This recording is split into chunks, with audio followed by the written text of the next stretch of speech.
አንድን ሰው ከሩቅ አይተነው እሱን ለመቅረብ ፈልገን ብዙ መስዋዕትነት ከፍለን ካገኘነው በኋላ ያ ሰው የሚረክስብን ወይንም እንደማንኛውም ሰው ይሆንብንና ፍቅራችን የሚቀዘቅዝብን ሰዎች አለን አይደል?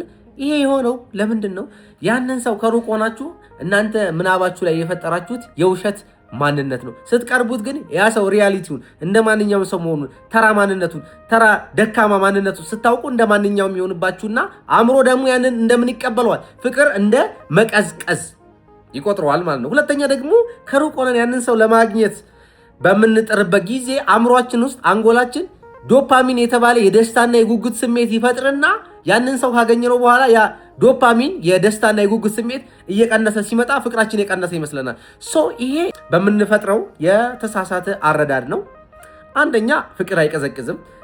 ሁለተኛ ደግሞ ከሩቅ ሆነን አንድን ሰው በአእምሯችን እንስለውና ድክመቱን እንትኑን ስናይ ፍቅራችን የቀዘቀዘ ይመስለናል። ይሄ አእምሯችን የሚጫወትብን ነው። ማንንም ሰው ከሩቅ ሆናችሁ የሆነ ኢሜጅ አእምሯችሁ ስለዛ ሰው እንዲፈጥር አታደርጉ። ልክ እንደናንተም ያ ሰው ነው። ባይዘው ጥሩ ጎን አለው፣ ደካማ ጎን አለው። ማንኛውም ሴት የተለየ ሴት አይደለችም። ከሩቅ ሚዲያ ላይ አምራ ውባ ያቺ ደካማ ማንነት አላት፣ ደካማ ጎን አላት። ባይዘው አንተ ከምታውቃቸው ሴቶች ምንም ይለያት ነገር የለም፣ ወይም አንቺ ከምታውቂው ወንድ ምንም ይለየው ነገር የለም።